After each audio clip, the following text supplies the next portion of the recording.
Hey everybody, welcome to Drive-Thru Review 193. Today I'm going to talk about Time and Space. This is a 3 and 4 player game from Stronghold Games, and I'm going to have a real hard time trying to explain this to you before I do the walkthrough because this is a game that I haven't really played anything like ever. So it's real time. In a way, it is real time, but it's got sort of a weird sort of reverse real time planning, and then you do something and then you wait a little bit and do some more stuff. But everybody plays simultaneously, and the basic sort of theme of the game is that each player is sort of a different alien race, and they're flying around to sort of the small little galaxy, getting different buildings that they can upgrade their little player board with, and then trading and dealing with the other players. There's a lot of negotiation that's going to happen. But it's got a nice, weird, sort of interesting, unique, never seen before, for me, real-time element. I know this is based on some game. I can't remember what it's called, the original game. I think it came out like 4 or 5 years ago. But this is not the exact same game from my understanding. There has been some changes and some streamlining to it. So let me just jump into how to play, and then I'll come back and tell you what I think about it. Now the first thing to notice here is the board, and this is the side for 4 players. You can see there's 4 planets of different colors in different corners, and you've got moons here, and then you've got sort of these wormhole or these little pathways that your ships will fly on. On the other side, you've got a 3-player board here, and there's no purple planet. You've just got the red, the green, and the blue one up here. And then each player is going to get a player mat. You can see here's a mat for the green player here, so they're going to put this down on this side here. In a 3-player game, we won't use the purple one, like I said. And these are identical, and they've got the the color and the symbol there. So next to the moon here, you're going to set stacks of these different buildings here, and you basically just randomize these, and then you shuffle them up, and you can see there's different types of buildings that are going to go in each of the stacks. I'll talk a little bit more about what these buildings do in a minute. But players will be traveling to these moons to acquire these buildings and then upgrade some of the basic buildings that are on their player board. But again, I'll talk about those in a second. And then you've got cubes here, and these are representing different types of goods. The game says to put these off to the side, but we like to put these in the middle because players will want to be grabbing these and have easy access to these throughout the game. So we just put them in the center there. So if we take a look at the green player here, you see you've got the green planet and then their player board here. They're going to get a spaceship here in their color, and then you're also going to get a 3-point bonus marker. Every player is going to get one of those and put it on their own planet. And then you've got markers here in different colors here. So you can see you've got markers that are going to match all of the different cube colors here. So you've got 3 1s, and then you're going to have 2 2s of each color, and then 1 3 of each color. And these you're actually trying to acquire from other players. So each player is going to have the same loadout of these different production markers here, but you can see these ones here. This is the green one here, and it's got my little green symbol here that matches that. And so other players are trying to get mine from me, and I'm trying to get all of the other players' production markers. Now this is what you're going to score at the end of the game. So what you want to do is you want to get rid of yours. You don't want to have any more of yours left. And you want a variety of these from other players. So the way that scoring is going to work at the end of the game is if you have removed all of your blue ones, let's say, then you'll be able to score all of the blue ones you've got from other players. So you can see here's one from a red, and then I've got 2 here from the diamond or the blue player there. So if I still had some unused blue markers here in my possession, then all of the blue markers that I collected from the other players would be worth 0. So basically what you're going to do is you're going to take a look at all the colors that you have of the ones that you got rid of, and then you're going to add all the points together here. So I've got 1, 2, 5 points, and then you're going to multiply the total points here that I've gotten from other players times the number of different players. So you can see I've got 2 different players here, so 5 times 2, so that would be worth 10 points. And I'll talk more about how you're going to fulfill these orders and get rid of these orders in a little bit. Now the first thing you're going to do before you start the game is everybody's going to kind of like put their arm in front of their production markers, their order markers, and you're going to choose 2 of those to put out on your board. And I think just a little word of advice there is probably a good idea to choose 2 level 1 markers to start the game, just because not everybody's going to be kind of producing full bore. So these 2 and 3s, nobody's really going to be able to fulfill anyway to start the game. So you're going to take 2 of these here, and then you can see these spots here that have these sort of silver borders here. These are sort of like active areas. You can see there's nothing really involved here. So you can take and put these on anywhere that you want. But see, these here are actually going to be producing cubes, and then these spots down here that have that silver border there, those are actually going to be for storing cubes and delivering, which I'll talk about in a minute. But so you have to kind of decide where, you know, where you want to put these. Maybe you'll cover up the yellow with the yellow and then put the brown one here. So after everybody chooses, you know, 2 markers and puts them on their board, and then the game's going to begin. So finally, players are going to each get 2 of these timers here. And so what you're going to do is you're going to be placing these on different actions on the board. You can see you've got these little time tokens there. Your ship even has one. So if you wanted to activate your ship, you take and turn that over and place it there. So what's going to happen is you're going to place it there, and then it's going to start running out. Now you can't actually do anything with this until it runs all the way out. At that point you can pull the time marker off and then activate it and do different actions. So let's talk about what the different actions are that you can do. So the first action that you may do with one of your 2 markers here, and I should say you do it simultaneously, so I could put one here and then one down on my player board and then kind of wait for both of them to go off. So I can put this one here, and basically what that means is I'm going to move my ship. So I can get the ship to move up and go down this wormhole, and then maybe get over to this moon here where I can grab you know, some upgraded buildings. So basically what I'm going to do is I'm going to take this, I'm going to put it in its lane that it's going to go in. I'm going to wait for the timer to run out. Once it runs out, then I'm going to pull the timer. And so only at the instant that you pull the timer do you actually execute the action that you were waiting for. So if it runs out, you can leave it sit there. If you were maybe waiting for another timer to, you know, empty, then you would do this action, and then you can pull this action if you know, there was some requirement there. So I pull this here, and then he would travel here to the moon.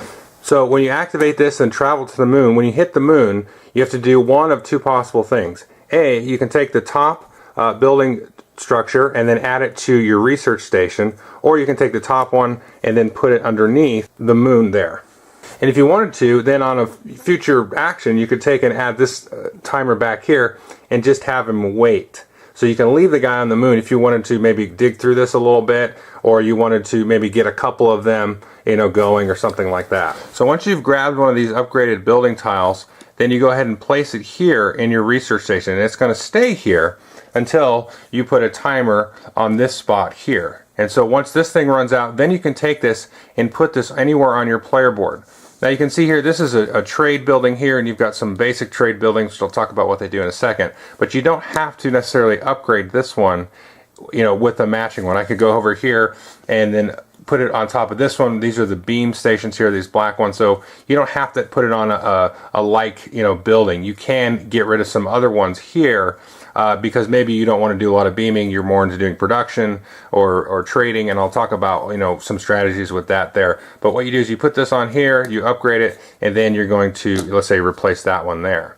Now later on, you can go ahead and put this on here, and you can either, once this runs out, activate the building's ability, or upgrade it again and flip it over, and it gives you some more capabilities here. So what do these buildings do here? So what you can do here, first of all, is you can produce stuff. So if I put the timer there, once it runs out, then it's going to produce that cube. So I take a gray cube and then mark it there. If I had an upgraded building here, let's just go ahead and upgrade it to level 3. I can put that there. When that runs out, then I'm going to produce a brown, a yellow, or yellow and a blue there. So now I've got cubes, and these are cubes that I want my ship over there to deliver maybe to the red planet or the blue planet. But how do I get them off of my board here over to the planet?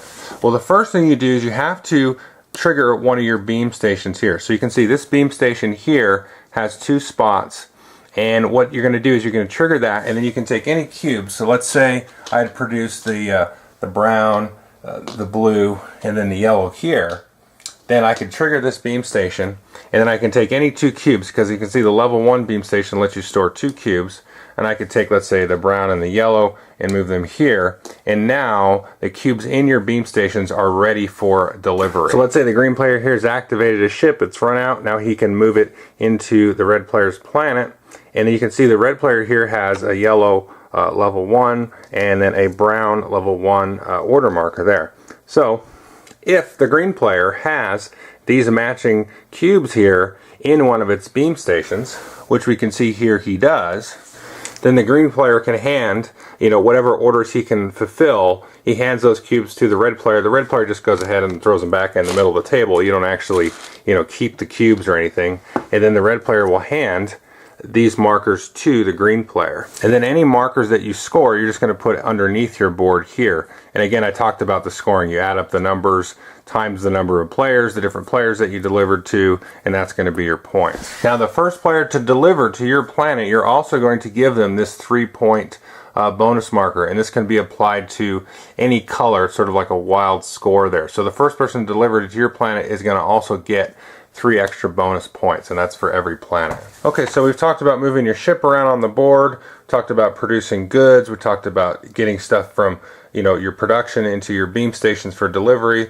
Now, what are these trading buildings here for? Well, you can see the level 1 buildings have basically one order marker. So when you activate this guy here, you do that, and you can take any order marker that you want, and you can put it basically in any of these spots here. And again, you can put it anywhere that has these little silver borders around there. So I can take and put it here, and I can do 1 per per activation. Whereas if I get a higher one, I can do 2 per activation and then 3. And so I can start to fill these up, and then try to manage all the available sort of resources that I have here on my board. And that's pretty much the game. You're going to be flying your ship around and begin trying to get some good upgrades, especially production buildings early on. You definitely want to be able to produce a good amount of cubes for delivery, and then you're going to start thinking about getting more of your production things out, because as people produce more cubes, they're going to want to be able to deliver and get bigger payouts and get some of these level 3 ones here and stuff like that. And then the game is going to play exactly 30 minutes. Now,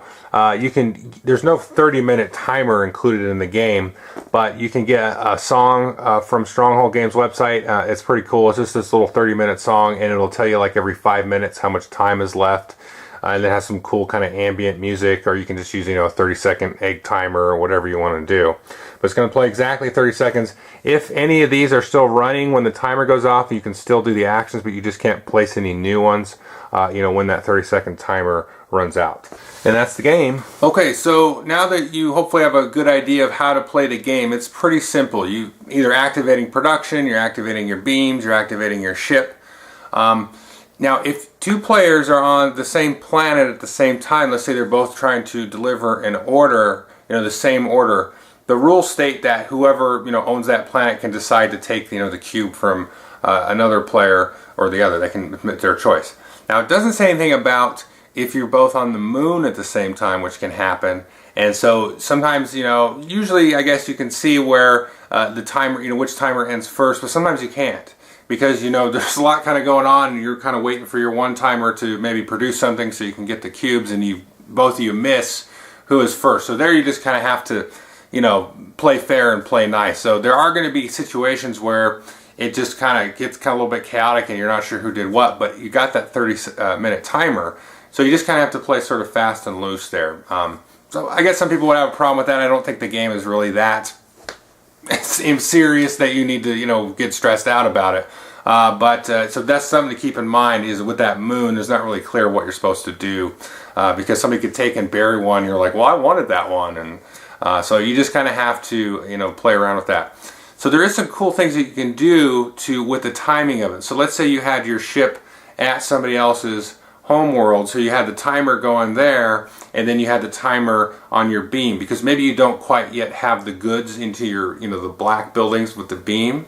So if both timers, let's say, ran out at the same time, you're not screwed with the ship because you don't have any goods to beam. So you can, as long as you don't pull that timer and say, I'm activating this, then then you're okay. So you can pull the beam one first, get the goods onto the beam, and then pull your ship timer, and then obviously beam the goods over there. So there's some interesting things that takes a couple of rounds, I guess you could say, to get your grasp around. I know it took me a little bit to get my grasp around that.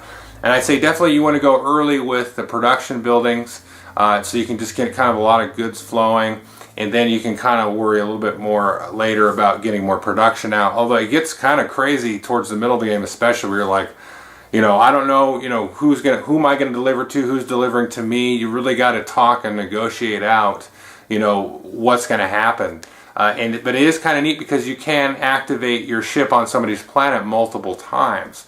So if I'm on your planet and I activate and deliver some goods to you, I could leave them there and then do like a production and a beam action on my planet, and then go activate my guy again, and then so now I've generated some goods, got them beamed up, and then now I can activate the ship without moving it and just leave them on the planet and then deliver the goods that way. So it gets pretty crazy. So it's it's really cool though. You've got to, I don't know, it's hard to say because the timers are a minute long, which seems like a long time as you're starting the game out. It's kind of like, well, everybody turns their timer like, I'm going to produce and move my ship to a moon. And then you sit there and wait for like a minute, and everybody's waiting for the same thing.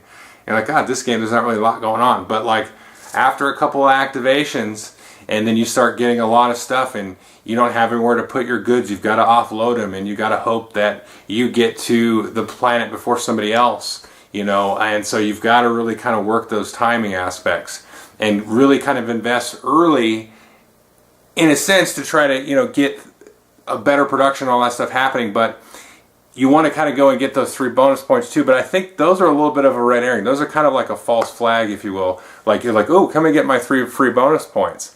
But if you're doing that, then everybody else is going to be kind of a step ahead of you as far as like the better buildings and stuff that they have.